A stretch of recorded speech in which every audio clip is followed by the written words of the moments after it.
다 같이 성경을 들고 일어서시기 바랍니다. 봉독해 드릴 하나님의 말씀은 요한계시록 21장 3절과 4절 말씀을 제가 봉독해 드리겠습니다. 이것은 하나님의 말씀입니다. 내가 들으니 보좌에서 큰 음성이 나서 이르되 보라, 하나님의 장막이 사람들과 함께 있음에 하나님이 그들과 함께 계시리니 그들은 하나님의 백성이 되고 하나님은 친히 그들과 함께 계셔서 모든 눈물을 그 눈에서 닦아주시니 다시는 사망이 없고 애통하는 것이나 곡하는 것이나 아픈 것이 다시 있지 아니하리니 처음 것들이 다 지나갔음이로라. 아멘. 네, 앉으시기 바랍니다. 오전에는 제가 이제 하나님의 나라인 천국에 대해서 이제 설교를 시작을 했습니다. 이제 이번 시간하고 다음 주하고 아마 그 다음 주까지 좀 이어서 가지 않을까 생각을 하는데, 오전에 설교 내용을 제가 좀 정말 너무나 중요한 하나님 나라의 서론 시간이에요. 서론도 사실은 광범위하거든요. 창세기 1장 1절부터 시작해서 구약 전체, 그 다음에 신약 성경 전체, 거기에서 성경이 우리에게 무엇을 말하고 있느냐, 성경이 무엇을 우리에게 교훈하느냐, 너무너무 중요한 주제예요. 사실 성경은 오전에 말씀드린 대로 하나님의 나라를 우리에게 가르쳐 주기 위해서 성경이 기록이 된 거예요. 그러니까 이제 성경을 잘못 보는 그릇된 신학이라 그러죠. 잘못된 신학자들, 그리고 잘못된 신학을 공부했던 목회자들은 성경 속에서 하나님의 나라를 보는 게 아니라 성경 속에서 이 세상의 나라를 봅니다. 이 땅을 봅니다. 참 이건 참 기가 막힌 일이에요. 그러니까 성경을 제대로 공부하지 않는 사람들은 성경이 우리에게 교훈하시고자 하는 그 의도는 하나님 나라거든요. 그게 이제 구약 성경에는 말쿠트 샤마임이거든요. 그러니까 하늘에 있는 왕국, 나라. 그것이 이제 신약 성경에는 이제 헤바실레이아 톤 우라논 해서 하늘에 있는 나라. 그 하늘에 있는 나라가 헤바실레이아 투데우, 하나님의 나라인 것이죠. 하나님의 나라. 그러니까 성경은 그 하나님의 나라를 우리에게 드러내시기 위해서 성경을 기록한 거예요. 그래서 제가 오전에 창세기 1장 1절에 태초에 하나님이 천지를 창조하시니라고 하는 1장 1절의 말씀 속에는 엘로힘이라고 하는 고유명사인 하나님이 나와요. 그러니까 그 하나님이 천지를 창조했다라는 말 속에서 어떻게 우리는 그 창세기 1장 1절에서 킹덤 오브 갓, 그 하나님의 나라를 우리는 볼 수가 있는가? 거의 많은 사람들이 하나님만 보지 하나님의 나라를 못 본단 말이에요. 그것은 이런 논리입니다. 트럼프 하면 그냥 트럼프가 단순한 트럼프한 개인이기보다는 트럼프는 미국 사람이죠. 미국 사람으로서 트럼프는 3억이 넘는 미국인들 가운데에 미국을 통치하는 대통령이고 미국이라고 하는 나라의 통치자인 대통령이라는 말이에요. 그러니까 우리는 창세기 1장 1절에 엘로힘이라고 하는 하나님이라고 하는 이 하나님에 대해서 단순한 신으로 보지 말고 하나님은 그분도 나라가 있어요. 나라. 킹돔이 있어요. 킹돔. 바실레이아라고 하는 말쿠트라고 하는 그분이 나라가 있다는 거예요. 그 나라의 왕, 통치자, 그분이 바로 하나님이라는 거예요. 그래서 창세기 1장 1절에서 태초에 하나님이라고 할 때에는 그 하나님이 하나님의 나라에서 그 하늘 보좌에서 그분이 태초에, 시초에, 이 세상의 역사 처음에 천지를 그분이 만드셨다. 참 너무 중요한 말입니다. 그래서 우리는 창세기 1장 1절부터 우리는 하나님께서 이 세상을 만드셨고, 그렇다면 하나님께서 천지를 창조하신 그 이유와 목적이 뭐죠? 하나님 심심해서 만든 게 아니에요. 하나님은 창조주로서 이 세상의 물리적인 세계를 만들고 이 세상에 자신의 나라, 킹덤 오브 갓이에요. 자신의 나라를 이 세상에 드러내기 위해서 하나님이 천지를 창조하셨고, 그러고 나서 이제 에덴 동산의 그 하나님의 나라가 범죄 이전에 하나님이 이제 지배하고 다스리시는 하나님의 나라가 됐는데, 3장에서 아담과 하와가 선악과를 따먹음으로 말미암아 죄인이 됐잖아요. 죄인이 된 상태에서 하나님은 첫 번째 복음, 원시 복음이 창세기 3장 15절입니다. 거기에서 뱀의 후손과 여인의 후손에, 여인의 후손인 메시아가 사탄을 지배하고 눌러버리고, 그 메시아를 통해서 이 세상의 모든 죄인들은 구원을 받을 것이다. 구원의 개념이 뭐냐면, 에덴 동산에서 아담과 하와가 범죄하면서 잃어버렸던 하나님의 나라, 그 하나님의 나라를 예수 그리스도를 통해서 그 하나님의 나라를 회복하는 거예요. 그 하나님의 나라를 찾는 거예요. 그래서 범죄 이후에 하나님께서 원시복음을 주신 것도 목적이 뭐냐면 하나님의 나라를 드러내기 위해서 하나님이 주신 거고, 그러면서 이제 창세기 1장에서 12장 아브라함까지는 거기에서 이제 아담의 톨레도트가 나오잖아요. 5장에 보면은 아담부터 노아까지 10대. 그러면서 이제 10장부터 쭉 이제 노아 이후부터 10장부터 보면은 노아의 세 후손들을 통해 가지고 아브라함까지 10대가 나오잖아요. 그게 톨레도트 족보예요. 그럼 그 족보가 뭐냐? 그 여인의 후손의 족보, 이게 이제 구속사가, 범죄 이후에 구속사가 나오는 거예요. 그러니까 성경의 대전제는 구속사가 아니라 하나님 나라예요. 하나님의 나라가 대전제고, 그 하나님의 나라의 역사가 세상의 범죄 이후에 그 죄인들을 구원하시는 그 역사가 구속사라는 말이에요. 그래서 이제 구속사를 또 좋아하시는 신학자들과 목회자들, 저도 되게 좋아합니다. 구속사가 성경의 상위 개념이 아니에요. 상위 개념은 하나님의 나라예요. 구속사가 성경의 전제로 삼는 구속사 신학은 하나님의 나라에게 양보를 하지 않으면 이게 꼴통이 됩니다. 구속사 신학. 그러니까 하나님의 나라에서부터 성경은 시작이 되는 거예요. 그러고 나서 이제 아브라함부터 시작해가지고 이제 창세기 12장부터 그 이제 족보들이 이제 자손들이 이 세상에 번식하면서 이제 거기에서 이제 여인의 후손에게 구속사가 흐름이 나가고, 그 역사 속에서 하나님이 인간에게 보여주시고자 하는 그분의 의도는 뭐냐면 킹덤 오브 갓이에요. 해 바실레이아 해 우라는 하나님의 나라예요. 하나님의 나라. 선지자들이 뭘 외쳤죠? 남북이 분열되면서 그 분열 왕국에서 선지자들이 그 백성들의 죄를 책망하면서 뭘 외쳤습니까? 잃어버린 하나님의 나라를 너희들이 찾으라는 거예요. 단순히 선지자들은 죄의 문제만 책망한 것이 아니라 죄를 회개하고 너희가 메시아를 통해서 너희가 구원을 얻으라. 그 구원은 하나님의 나라를 회복하는 거예요. 하나님의 나라. 그러다가 이제 갈라디아서 4장 4절에 때가 차면 하나님이 여자에게서 아들을 낳게 하시잖아요. 그게 바로 예수 그리스도예요.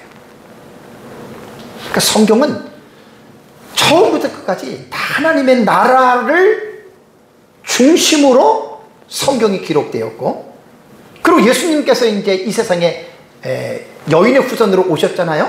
자, 예수님이 오셔서 사역하신 게 뭡니까? 공생의 사역에 회개하라, 천국이 가까웠느니라. 회개하면 하나님의 나라가 너희 마음 안에 already입니다. 임한다는 거예요. 임한. 그러니까 하나님의 나라가 이제 다음 주에 설교할 텐데, 죽어서 가는 하나님의 나라가 아니라 하나님의 나라는 믿는 순간에 자기 안에 회개를 통하여 하나님의 나라가 already 이미 임해요. 그게 바로 present kingdom of God이에요. 현재에 임한 하나님의 나라라고요. 그래서 현재에 임한 하나님의 나라는 not yet이에요. 아직 완성되지 아니했기 때문에 완성된 하나님의 나라를 바라보면서 이 땅에서 그리스도인들은 신앙생활 하는데, 신앙생활의 목표와 목적이 어떻게 하면 내가 예수를 믿고 잘 먹고 잘 살고 성공하고 행복하게 살고, 이게 목적이 아니에요. 신앙생활의 목표와 목적도 하나님의 나라입니다. 하나님의 나라. 그 하나님의 나라를 위하여 여러분 신앙생활을 하는 거예요.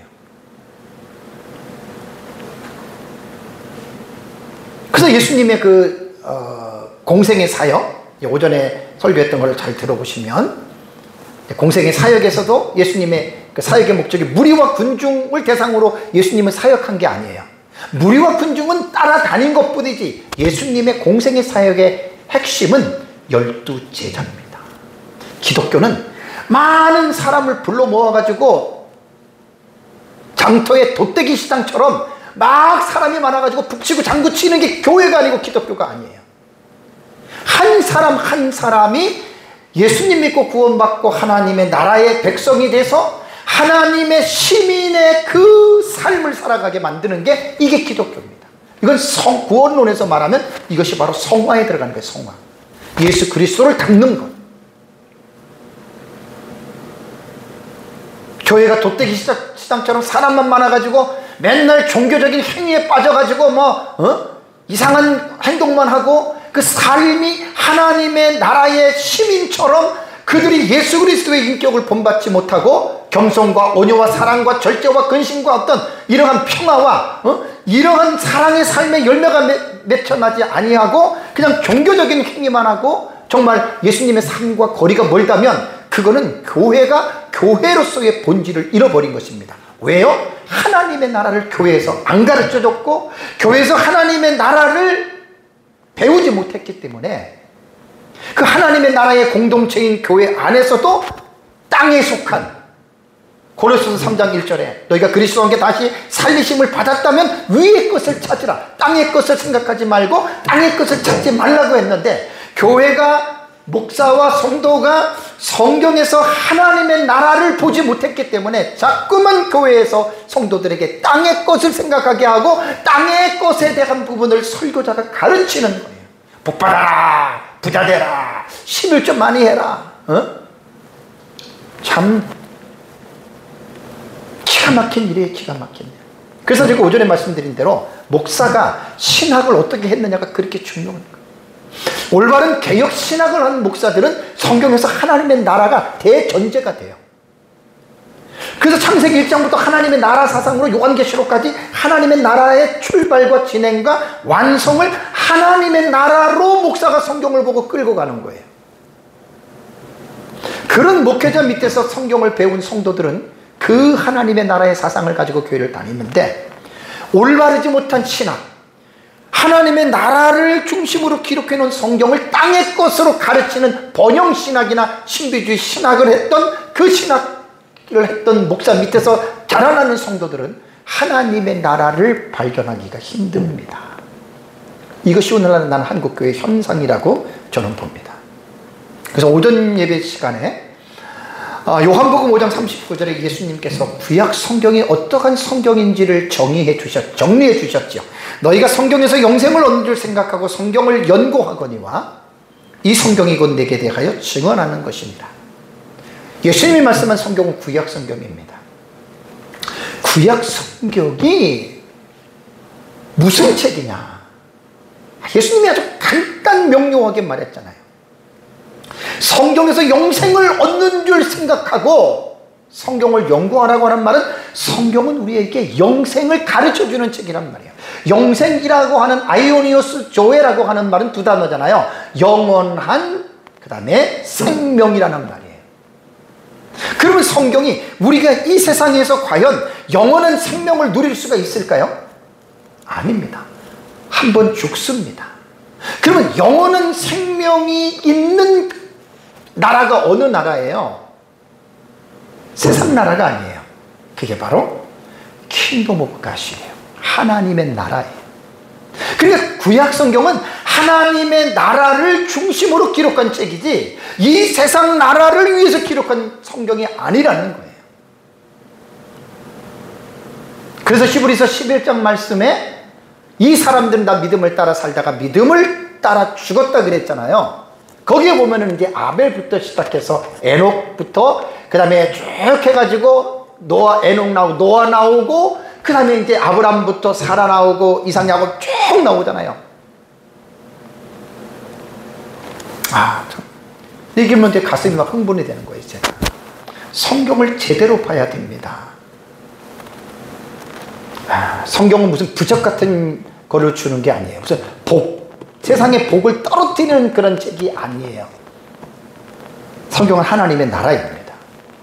그래서 창세기 1장 1절부터 시작된 하나님의 나라의 사상은 구약 성경 전체와 중간기와 신약 시대 우리가 살고 있는 이 모든 시대에 동일하게 해 바실레이아, 해 우라논, 하늘에 있는 나라, 해 바실레이아 투데우, 하나님의 나라. 단어만 틀릴 뿐이지 의미는 똑같습니다. 이번 시간에는, 오전 시간에는 제가 이제 하나님의 나라 사상으로 천국을, 이거는요 정말 몇 달이 뭡니까? 성경 전체를 들어가면 몇 년을 할 수 있어요. 이 하나의 주제만 가지고도. 저는 그걸 20년 전에 2년 동안 공부했다 그랬잖아요. 그러니까 제가 보는 성경의 깊이는 남달라요. 뭐 자랑하는 게 아니라 그 하나님의 나라, 창세기 1장에 그렇게 공부를 했단 말이에요. 저는 또 제가 또 연구를 하고 그런 성경을 이론적인 차원에서 하나님의 나라 사상으로 성경을 반드시 배워야 되고요. 이번 시간에는 그렇다면 하나님의 나라인 천국이 어떤 곳인가? 참 이게 대단히 중요하잖아요. 많은 지금 현재 교회 안에서 예수님 믿으면 어디를 간다고 가르칩니까? 우리 천국 간다고 가르치죠. 맞아요. 그럼 천국이 뭐예요? 라고 물어보잖아요. 천국이 뭐라고 말을 하기는 되게 힘들어하고 어려워합니다. 왜 그런 줄 아세요? 천국이 있는 거는 수도 없이 들었는데 그 천국이 어떤 곳이냐를 말하라고 한다면 몇 번 말하다가 미천이 다 들통나게 되어 있어요. 그만큼 오늘날 교회가 하나님의 나라가 무엇인지에 대해서 토픽만 강조한 거예요. 토픽은 화제라는 말이에요. 주제만 얘기를 하고 중요한 것은 뭐냐면 컨텐츠라 그러죠. 내용입니다. 내용. 천국이 어떤 곳입니까? 하나님의 나라가 어떤 곳입니까? 그 내용이 너무나 빈약해요. 너무나.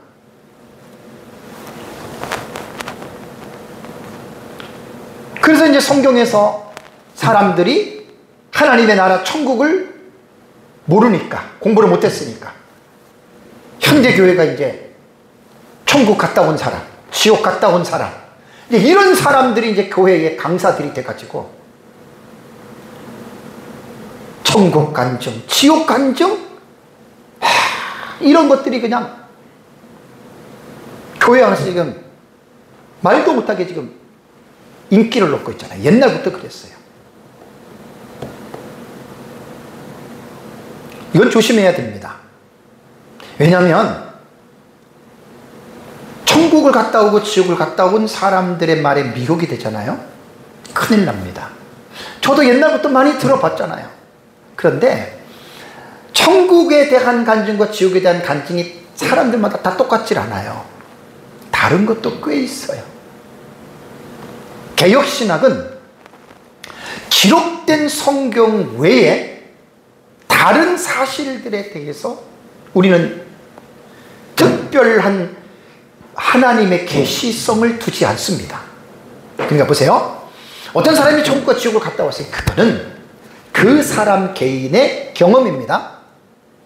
그러니까 자기 혼자의 경험이지 그 경험이 다른 사람들과 공유를 한다? 저는 그거 잘못됐다고 봅니다. 그걸 제가 어디서 찾냐면 고린도서에서 바울이 이야기를 하잖아요. 고린도 후서에서 바울은 3인칭의 대명사를 사용해서 그가 천국에 가서 3층 천에 올라가서 사람으로서는 가히 이르지 못할 말을 들었다 그랬잖아요. 거기서 말하는 그가 바울 자신이에요. 그럼 바울이 갔다 온 천국 100%입니다. 그럼 바울이 제발 그것을 고린도서 제발 좀 써줬어야죠. 내가 갔더니 천국을 어쩌고 써줬어야지. 근데 바울이 한마디도 안 하고 왜 입을 닫은 줄 아세요? 자기가 그 말을 하면 듣는 사람들이 지나치게 각색을 할까봐, 그래서 바울은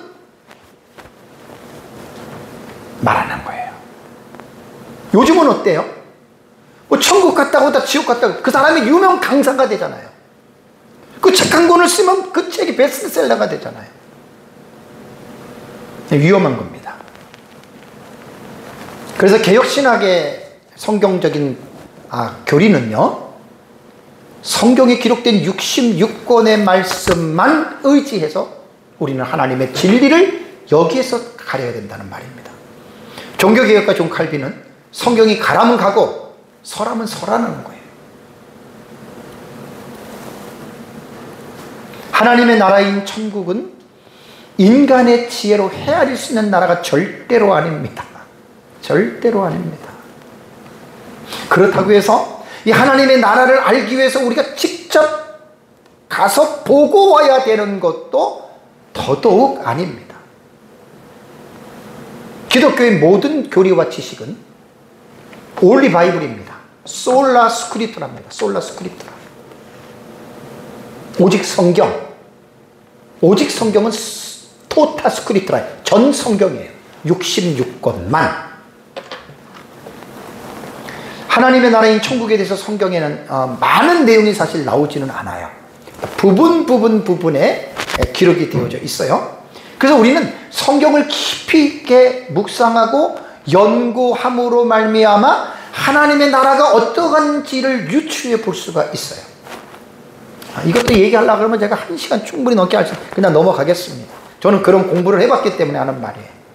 이번 시간에는 하나님의 나라인 천국에 대해서 제가 말씀을 드리려고 하는데, 성경 전체를 갖다가 많지는 않지만 그걸 하기보다는 시간적인 것이, 그래서 제가 일단은 요한계시록에 지금 종말론적인 그 주제 설교를 하고 있기 때문에 요한계시록에 나타난 하나님의 나라의 그 모습, 그 상황에 대해서 요한계시록의 요 부분에 대해서 제가 이제 말씀을 드리겠습니다. 요한계시록은 다른 성경과 비교해 보면 아주 매우 독특하지요. 요한계시록은 예수 그리스도의 재림 직전에 일어나는 사건들을 중심으로 기록했습니다. 그래서 요한계시록은 사도 요한이 기록할 때 장차 될 일들에 대한 계시를 목적으로 이제 계시를 하나님이 주셨다라고 하는 말이고요. 그리고 이제 예수님의 재림 직전과 그 다음에 이제 20장 이후는 예수님의 재림 이후에 어떠한 사건이, 사실들이 이 세상에서 이루어질 것인가. 그래서 이제 요한계시록에서는 두 가지 본문에 대해서 여러분들에게 말씀을 드리려고 합니다. 첫 번째 본문은 이제 계시록 4장과 5장이고요. 두 번째 본문이 21장과 22장 1절에서 5절까지입니다. 자, 그러면 첫 번째 본문 요한계시록 4장을 보시겠습니다.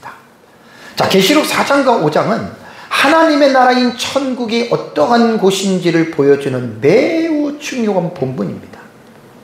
만약에 천국 갔다 왔다는 사람이 계시록 4장의 내용을 그대로 보고 왔다면 그거는 100% 맞는 거예요. 근데 이 계시록 4장에 지금 이 내용은요, 성경 전체를 통해서 이러한 내용이 없습니다. 이러한 내용이 없습니다. 그래서 이제 계시록 4장을 보면은요, 계시록 4장을 보면은 이제 1절을 보실까요? 2일 후에 내가 보니 하늘에 열린 문이 있는데 내가 들은 바 처음에 내게 말하던 나팔소리 같은 그 음성이 이르되 이리로 올라오라. 이후에 마땅히 일어날 일들을 내가 내게 보이리라 하시더라. 이게 이제 하늘에 열린 문이니까 천국을 말하는 거야, 하나님의 나라. 근데 이제 몇 주 전에 제가 여러분들한테 그 천국에는 성전이 있을까 없을까 해서 말씀을 드린 대로, 여러분 하나님의 나라는요 무궁무진합니다. 한도 없고 끝도 없습니다. 이 세상보다 하나님의 나라가 작겠습니까? 아니, 이 세상도 과학자들이 우주를 전체를 지금 감을 못 잡고 있는데 하나님의 나라를 불가능한 거예요. 우리는 상상도 못합니다. 다만 기록된 하나님의 말씀을 통해서 우리는 하나님의 나라가 어떤 나라인지에 대해서 여러분 우리는 유추할 수밖에 없다라고 하는 말입니다. 이제 오늘 4장 1절에 보면 열린 문을 통해서 요한 보고 이리로 올라오라 그랬습니다. 왜 올라오라 그래요? 목적이 뭐지요? 이후에 마땅히 일어날 일들을 예언적인 의미로서 지금 계시를 한 거죠. 근데 여기서 세대주의 전천년자들은 4장 1절에 이리로 올라오라라고 하는 말을요, 지상의 교회가 7년 대환란을 피하기 위해서 교회가 공중으로 휴거된다. 이건 말이 안 되는 해석이에요. 근데 세대주의자들은 이걸 또 철석같이 믿고 있죠. 그러니까 사도 요한이 하나님의 촉종으로 하늘의 열린 문을 통해서 하나님께서 거하시는 그 천상으로 불러 올린 것이지, 교회가 올라간 것은 여러분 더더욱 아닙니다. 그런데 계시록 4장에는요, 여러분들이 이제 읽어보셔서 알겠지만 이거는 단순한 천국이 아니고요, 천국에서도 하나님의 보좌가 있는 장소예요. 장소가 다르다는 이야기예요. 그러니까 4장에 나타나는 이 장소하고 이제 좀 이따가 전할 계시록 21장에 나타나는 새 예루살렘 성은 똑같은 천국이지만 장소가 어때요? 다른 장소예요.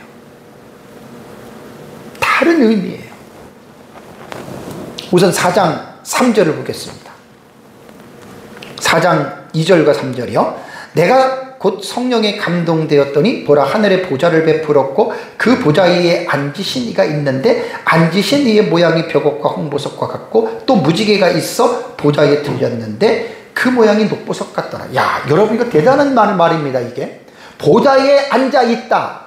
이 보좌에 앉은 분이 누구입니까? 이분이 바로 성부 하나님이세요. 자, 하나님은 구약시대에서 하나님을 본 자는 어떻게 됩니까? 죽습니다. 근데 요한이 지금 하나님의 초청을 받고 하늘에 올라갔더니 보좌에 앉은 하나님을 보았어요. 이건 하나님의 섭리 가운데 있었기 때문에 봐도 죽지는 않는 거예요. 근데 그 하나님의 모습을 어떻게 형용을 했냐면 벽옥과 홍보석과 같고 무지개가 있어 보좌에 들렸는데 그 모양이 높아, 이것만 그냥 표현해 놨어요.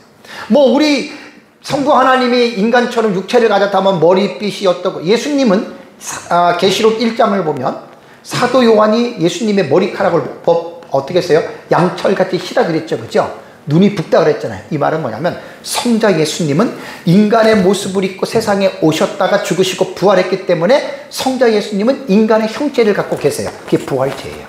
그러니까 물리적인 형체를 갖고 있지만 성부 하나님과 성령 하나님은 영적인 존재세요. 그래서 무엇으로 표현하기가 지금 애매한 거예요. 그러니까 보좌에 앉으신 이 성부 하나님을 이 보석으로 표현한 것은 그만큼 하나님의 모습이 영광스럽다는 거예요. 영롱하다는 거예요. 그 광채가 어떻게 표현할 수 없는, 그렇게 보시면 됩니다. 제가 지금 여러분들에게 계시록 4장과 5장과 오늘 21장을 이야기하는 것은 성경에 기록된 하나님의 나라인 천국이 어떠한 모습인가, 그걸 지금 여러분들에게 지금 설교를 하고 있는 거예요. 가장 올바른 천국의 모습입니다. 다음에 이제 이게 지금 성전이에요. 성전으로 생각하시면 됩니다. 그 다음에 이제 4절을 볼까요? 4절에 어떤 내용이 나오냐면 또 보좌에 둘려 24보좌들이 있고 그 보좌들 위에 24장로들이 흰 옷을 입고 머리에 금관을 쓰고 앉았더라. 여기 뭐가 나와요? 보좌. 24보좌들이 있다. 그러니까 성부 하나님이 지금 하나님 나라의 보좌에, 성전이에요. 거기가 앉아 계시고 그 보좌에 둘러서 24보좌가 있고 24장로들이 거기에 있다. 흰옷을 입고 머리에 금관을 쓰고 앉아있다라고 4절에 말하고 있습니다. 요한계시록 안에서요, 이 24장로에 대한 기술은 12번 나오더라고요. 12번.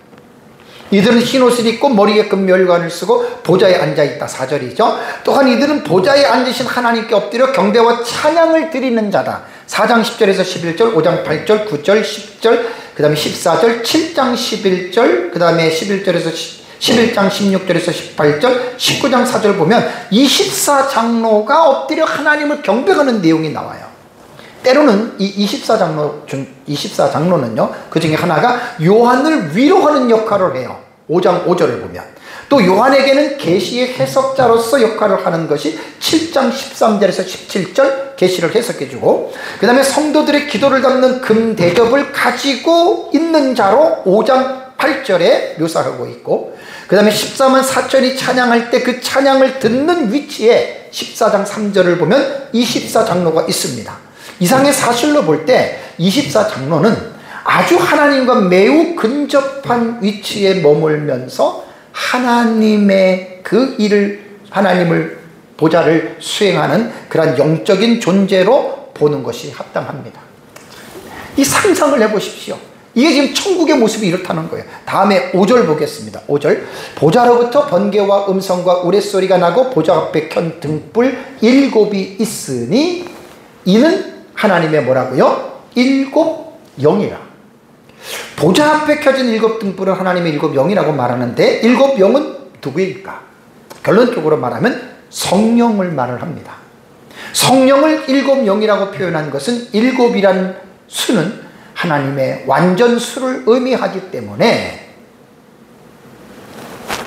보좌 주변에 24장로뿐 아니라 성령 하나님도 계시고, 이제 5장에 보면은 부활하신 성자 예수님이 부활체로 계시잖아요. 그죠? 그래서 이제 이 천국의 여기 4장과 5장을 보면은 삼위일체 하나님이 직접 계시는 천국의 성전으로 보시면 됩니다. 자, 다음에 이제 6절을 볼까요? 천국의 모습이 어떻게 묘사했냐면 보좌 앞에 수정과 같은 유리 바다가 있고 그랬습니다. 요한이 보았던 하나님의 보좌 앞에 있는 수정 같은 유리 바다는 과연 어떠한 모습일까? 여러분, 이거는 본 사람 외에는 아무리 이 어떤 모습을 표현했다 하더라도 절대로 알 수 없습니다.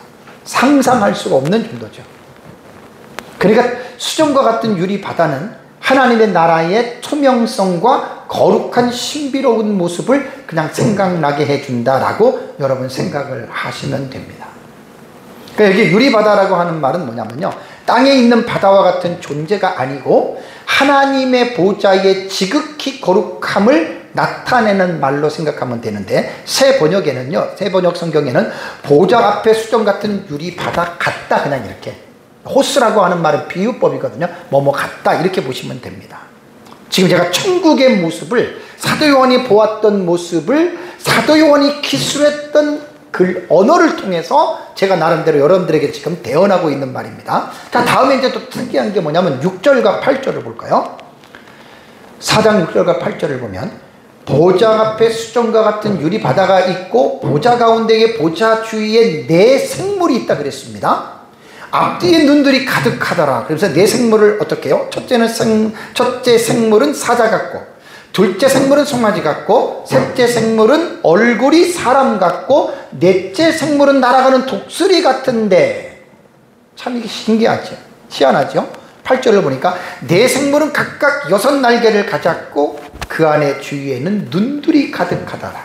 그들이 밤낮 쉬지 않고 이르기를 거룩하다 거룩하다 거룩하다 주 하나님과 전능하신 이여 전에도 계셨고 이제도 계셨고 장차 오실 이시라라는 네 생물이 지금 이런 찬양하는 내용을 봅니다. 여기에서 말하는 생물은요, 헬라어 조온이라고 하는 단어인데 살아있는 피조물입니다. 그래서 영어 성경에는 living creature라고 이렇게 번역을 했습니다. 살아있는 피조물이다.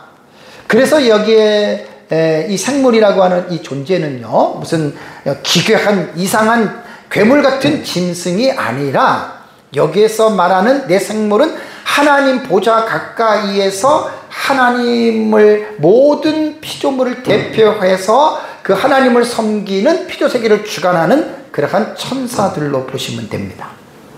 그렇다면 왜 천사들을 사자 같고 송아지 같고 이렇게 했냐면, 상징으로 볼 때 사자 같다라고 말할 때에는 이 네 생물이 영적인 위엄이 마치 동물의 왕 사자처럼 그런 어떤 영적인 위엄이 있고, 송아지라고 하는 말은 뭐냐면 송아지 동물에서 우리가 느낄 수 있는 것은 절대적인 순종과 충성스러운 헌신을 하잖아요. 송아지는 사람이 털부터 시작해서 뼈까지 다 구워서 먹잖아요, 소를. 그 다음에 사람 같다라고 말할 때는 인간의 지혜, 어떤 인격적인 인격성을 우리가 볼 수가 있고, 그 다음에 이제 독수리라고 말을 할 때에는 독수리는 뭐죠? 또 새들의 왕이잖아요. 영적인 통찰력을 가지고 있는, 뭐 이렇게 상징적으로 생각하면 됩니다. 다음에 이제 네 생물들이 경배와 찬양을 볼까요? 자, 9절의 말씀대로 새 세토로 살아계시는 이에게 영광과 존귀와 감사를 돌릴 때, 그 다음에 그 보면 그들이 밤낮 쉬지 않고 이르기를 거룩하다 거룩하다 거룩하다 주 하나님 곧 전능하신 이여 전에도 계셨고 이제도 계시고 장차 오실 이시라 하시고. 그러니까 천상에서 이 대생물은 항상 하나님을 찬양하고 경배합니다. 여러분, 이것은 오늘날 우리 그리스도인들도, 구원받은 우리 성도들도 우리가 이 땅에서 늘 하나님을 찬송하고 경배하는 삶을 살아야 됩니다. 예배적인 인격자라고 하는 말은 뭐냐면 정해놓은 이러한 형식적인 예배만 말하는 것이 아니라 여러분들이 가정에서나 직장에서나 사회에서 살아가는 삶 자체가 예배적인 그 자세를 가지고 여러분들이 머무는 곳에서 살아가라는 말입니다. 예배적 인격자라는 말입니다. 다음에 10절과 11절을 볼까요? 지금 천국의 모습을 말씀드리는 거예요. 자, 이 14장로들이 보좌에 앉은 이의 앞에 엎드려 세세토록 살아계시는 이에게 경배하고 자기의 관을 보좌 앞에 드리며, 하나님이 주신 어떤 그 상이겠죠, 멸류관이. 근데 그것을 하나님에게 돌려요. 여기서 이제 참 설교를 할 때 참 은혜스러운 내용인데 생략을 하겠습니다. 그러니까 그 멸류관도 누가 준 겁니까? 하나님이 준 것이고, 지난주에 하나님 상급에 말했잖아요. 하나님의 상급은 우리가 행했기 때문에 하나님이 주시는 상은 맞지만 그 상은 어디에서 어떻게 온 거다? 하나님의 은혜로 말미암는 것입니다. 그분의 주권과 은혜로. 그러니까 상을 받아도 우리는 그 공을 우리가 갖는 게 아니라 다 하나님에게 돌린다는 거예요. 그 다음에 이제 5장의 내용은 뭐 그런 하나님의 천국에 대한 그 모습에 대해서는 특별한 게 없기 때문에 그냥 넘어가겠습니다. 그러니까 4장의 내용 기억하시겠죠. 여러분, 이게 천국이 이런 곳입니다. 하나님의 나라에 성전이 이렇게 성전이 구성되어져 있답니다. 다음에 21장을 가보십시오. 계시록 이제 21장 1절에서 22장 5절까지는 거룩한 성 새 예루살렘 성에 대한 부분입니다. 그러니까 계시록 21장에 여러분 딱 들어오면 20장에서 제가 설교를 지난주까지 10시간을 설교를 했어요. 5주 동안 한 주에 1시간씩 두 번 10시간을 설교를 했어요. 그 모든 상황이 이제 종결이 된 겁니다. 불신자들, 생명책에 이름이 기록되지 않는 자들은 불못에 던져져서 떨어졌고, 이제 남은 거는 무엇밖에 없어요? 구원받은 성도들밖에 없어요. 근데 성도들은 크고 흰보자 심판대에서 성도들을 어떻게 한다라는 말은 전혀 없어요. 전혀 없어요. 그러면서 오전에 말씀드린 대로 20장 문맥 후 문맥이 21장이잖아요. 여기에 구원받은 자들이 들어가는 곳입니다.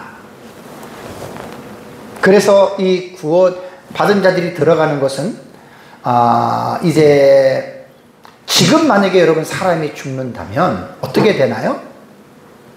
사람이 지금 죽는다면 영혼과 육체가 분리되는 거예요. 육체는 매장을 하든지 화장을 하든지 육체는 그렇게 정리를 하고, 영혼은 불멸입니다. 죽지 않습니다. 그 영혼은 예수님 믿은 사람은 하나님 나라에 들어가고 안 믿는 사람은 지옥으로 떨어지는 거예요. 자, 지금은 사람이 죽으면 이렇게 되는 거예요, 상황이. 그런데 20장을 쭉 제가 공부를 했지만 20장의 상황이 이미 마지막에 크고 힘보자 심판대 상황이 들어가기 이전에 모든 죽은 자들이 부활하지요. 영생체로 부활을 합니다. 부활을 하면 그때에 이제 완전히 그게 구원의 완성이에요. 5절에 제가 말씀을 드렸잖아요. 하나님의 나라 사상은 다음 주에 말씀을 드릴 텐데, 하나님의 나라는 양면성이 있어요. 현재성과 미래성이 있어요. 다음 주에 자세히 제가 말씀드릴게요. 그러니까 천국은 죽어서 가는 나라라고만 말하면 안 돼요. 예수님 말한 대로 하나님의 나라는 여기 있다 저기 있다 하지 말고 너희 속에 이미 임했잖아요. 그러니까 믿는 사람 속에 예수 그리스도를 인격적으로 영접한 사람은 이미 하나님의 나라가 프레젠트, 현재에 임해 있어요. 하나님의 나라가 이루어진 거예요. but 난 예시예요. 그러나 아직은 완성되지 아니한 과도기적인 진행의 프로세스라 그러죠. 진행이 되어가는 과정 속에서 아직은 완성이 되지 않았다는 거죠. 그러니까 21장은 지금 사람이 죽어서 가는 영혼들이 들어가는 그 천국의 장소하고 21장은 장소가 분명히 다른 거예요. 부자와 나사로에서 나사로가 죽어서 천국을 갔잖아요. 그건 영혼만 가는 곳이에요. 여러분, 천국이 얼마나 넓겠어요. 좀 생각으로 천국은 뭐 한 군데만 천국으로 생각하면 그 사람 진짜 이상한 사람입니다. 그래서 부활체에 대한 구원의 완성은 부활이 되어야지만이 구원이 완성이 되고, 그 부활체가 들어가는 나라가 21장의 거룩한 성 새 예루살렘 성이라고 하는 거, 여러분 이것을 꼭 기억하시기 바랍니다. 이제 21장 1절, 오전에 제가 좀 설명을 못 드렸는데 1절을 보시면, 또 내가 새하늘과 새 땅을 보니 처음 하늘과 처음 땅이 없어졌고 바다도 다시 있지 않더라. 처음 하늘과 처음 땅, 제가 4주 전에 설교한 걸 또 기억하셔야 됩니다. 없어졌고,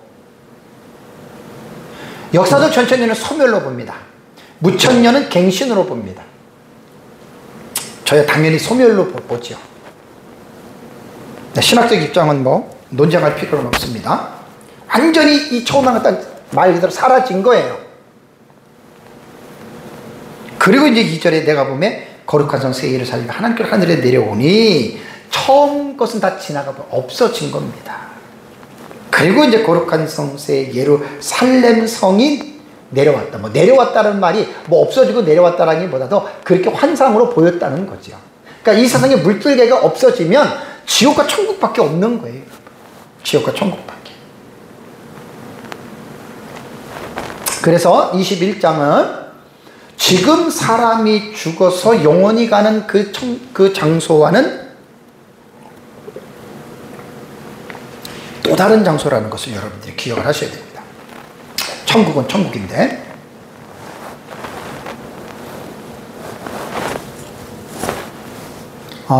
그렇다면 이제 우리가 하나 궁금한 것들이 있죠.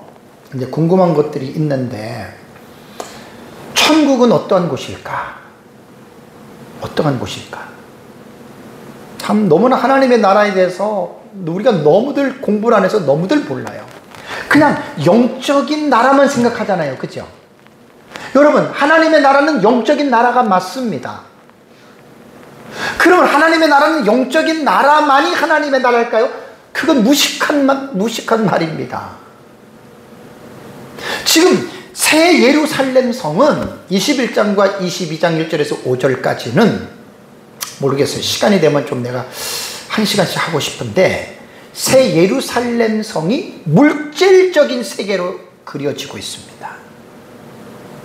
그러니까 하나님의 나라를 우리는 영적인 나라로만 알고 있잖아요. 영에는 뼈와 피가 없어요. 물질적이 아니라는 거잖아요. 영적인 것은. 근데 새 예루살렘 성은 천국인데 물리적인 세계입니다. 그럼 물리적인 세계라고 해서 이 세상의 물질적인 본질과 천국에서 물질적인 이 존재는요, 본질이 달라요. 왜?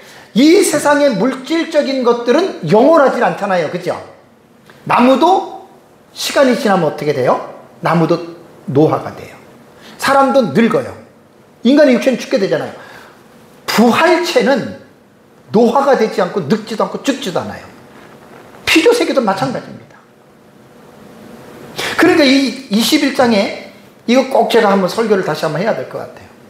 여기에 보면 이제 천국의 외형적인 모습이 21장 11절부터 21절을 보면은요, 새 예루살렘 성이 영적인 세계가 아니라 분명히 외형적인 모습이 있습니다. 12성곽이 있고, 그 다음에 거기에 문이 있고, 거기에 보석으로 다 만들었다. 이게 물리적인 존재잖아요. 물리적인 것. 그 다음에 21장 22절에서 22장 1절에서 5절까지는 새 예루살렘 성의 내부에 대한 모습입니다. 특히 여러분 22장을 가보면 생명수 강, 물리적인 강입니다.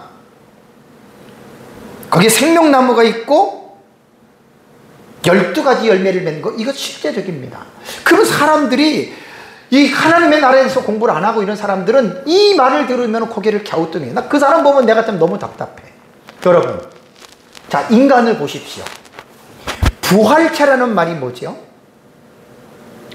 육체가 있다는 거예요, 없다는 거예요? 육체가 있죠. 그러니까 지금 육체와 부활체는 본질이 다르잖아요. 여러분, 예수님을 생각해 보십시오.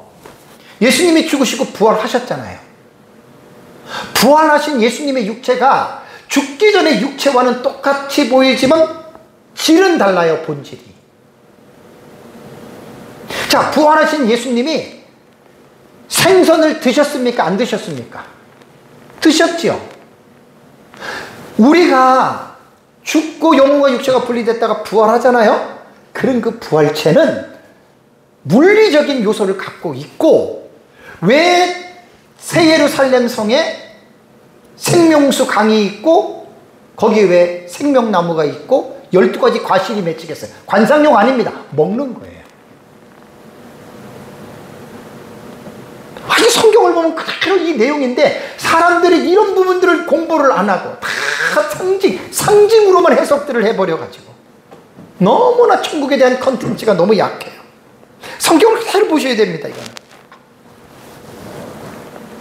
그러니까 천국은 영적인 세계, 나라는 맞습니다. 하나님의 나라가. 거기 하나를 더 추가해야 됩니다. 물리적인 면도 하나님의 나라에 있다. 그것은 인간을 위한 것입니다.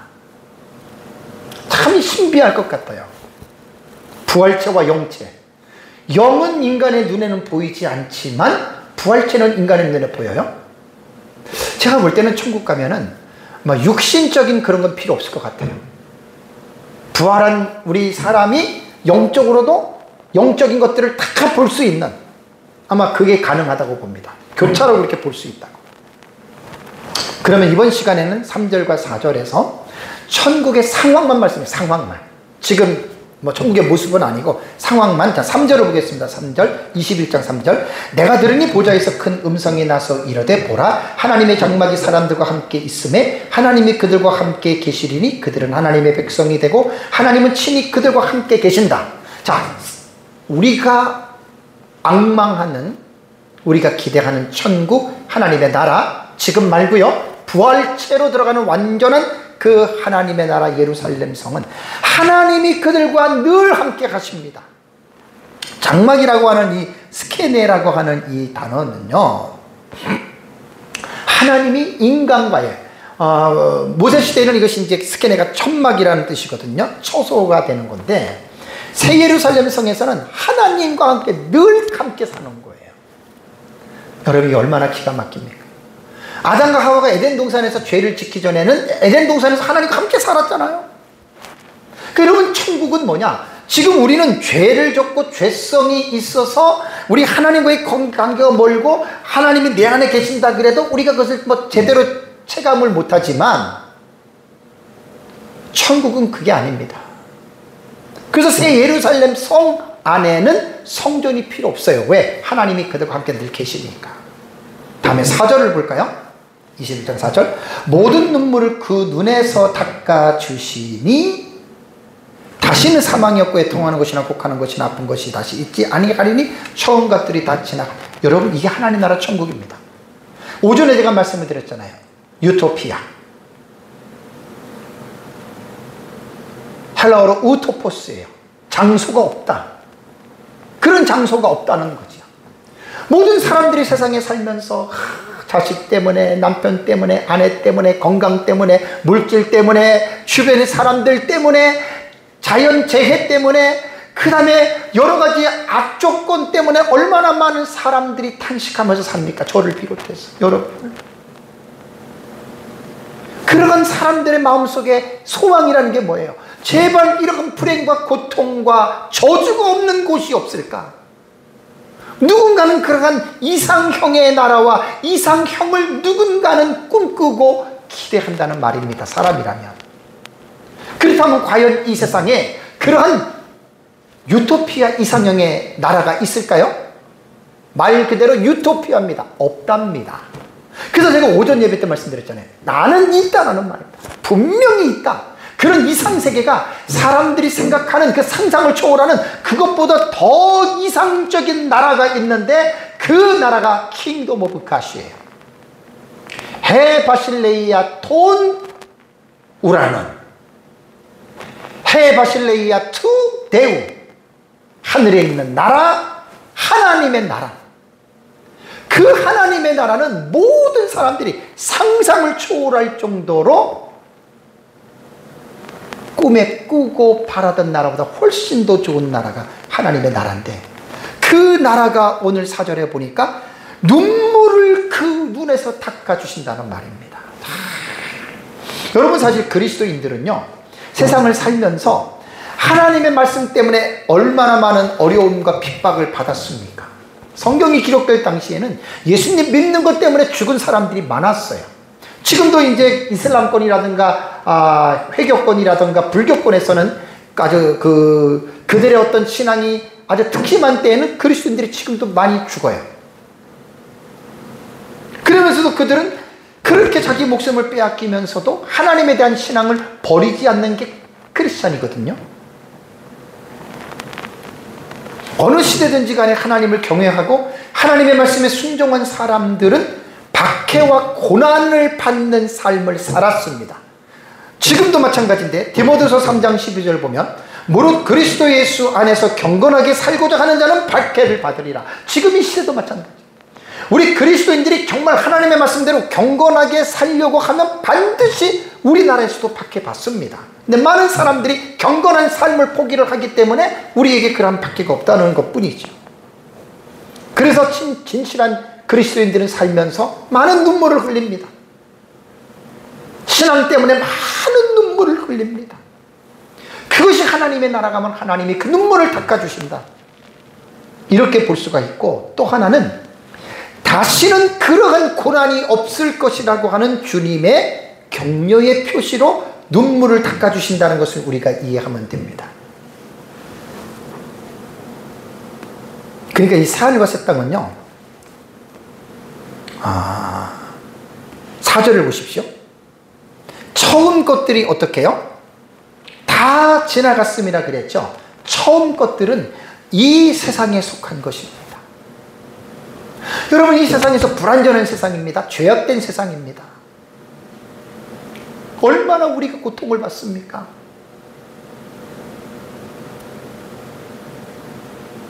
이제 여름이 시작되었습니다. 장마 끝나면 불볕더위는 아마 역대 최고의 더위가 아마 올해는 오지 않을까, 저는 그렇게 예견합니다. 이미 인도나 중국이나 이미 그 나라들은 벌써 말도 못한, 브라질이라든가 특히 유럽 같은 데 말도 못한 여러분 그런 그 기온이 상승된 것을 여러분 우리가 보지 않았습니까? 이거 전부 다 여러분 우리가 괴로운 거예요. 토네이도 같은 경우, 홍수, 태풍, 지진, 전쟁, 그 모든 것들이 우리가 살고 있는 이 세상에서 모든 불행하고 불합리하고 고통을 주었던 그 모든 것들이, 심지어는 죽음까지도 다 사라진 겁니다. 하나님의 나라는 그러한 나라입니다. 더 이상 이 세상의 법 아래에서 구속을 받을 필요가 없는 것입니다. 마귀도 이미 심판을 받았잖아요.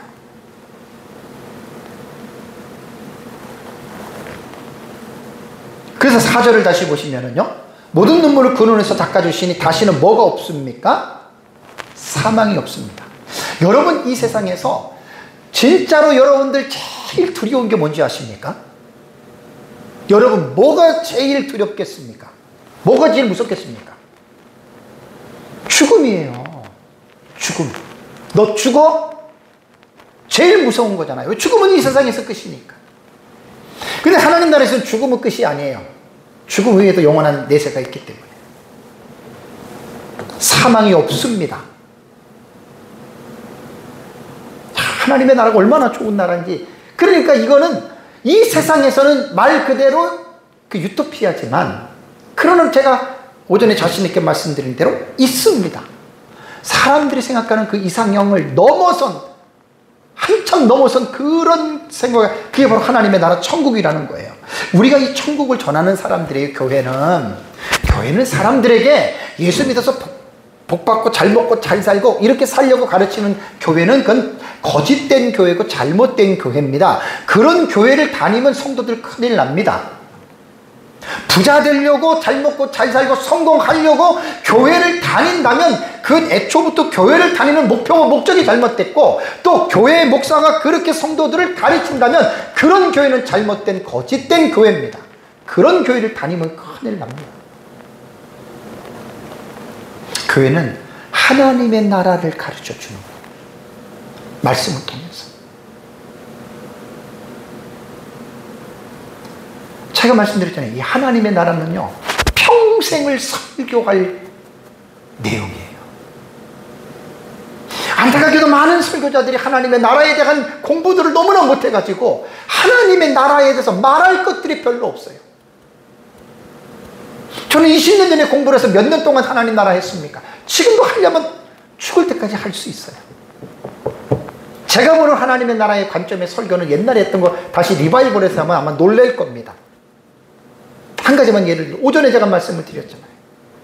예수님께서 왜 병자들을 고쳐주고 귀신들을 왜 쫓아줬습니까? 하나님의 나라를 가르쳐 주기 위해서 그 기적행 하시는 거예요. 잘 기억하시기 바랍니다. 자, 사망이 없어지는 나라예요. 다음에 4절에 또 보시면, 애통하는 것이나 곡하는 것이나 아픈 것이 다시 있지 아니하리니. 여러분, 이게 하나님의 나라입니다. 이 세상에서는 애통하고 곡하고 아픈 것이 없을 수 없잖아요. 그야말로 유토피아예요. 이런 나라 세상에는 없는 거예요.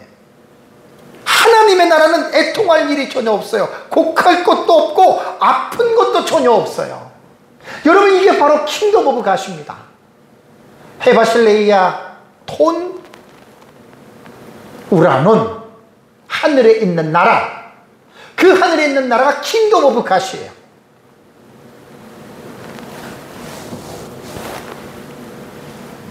헤바실레이아 투 데우, 하나님의 나라입니다. 이 나라가 있습니다. 그리스도인들은 이 땅을 소망을 두고 사는 게 아니라, 저도 여러분들 그렇고 우리 곧 죽어요. 이 세상은 영원한 곳이 아니라고요. 나이 들면 죽어요.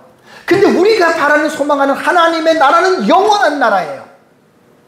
사망이 없고 애통하는 것이나 곡하는 것이나 아픈 것이 전혀 없는 하나님이 왕이 되어서 다스려진 그 천국, 우리는 이 땅에서 그 천국을 바라보면서 사는 게 그리스도인입니다. 어쩌면 이 땅에서 돈 많이 벌어가지고 부자 되고 땅 사고 자식에게 물려주고 대대로 편안하게 죽을 때까지 살 것 같지만 아닙니다.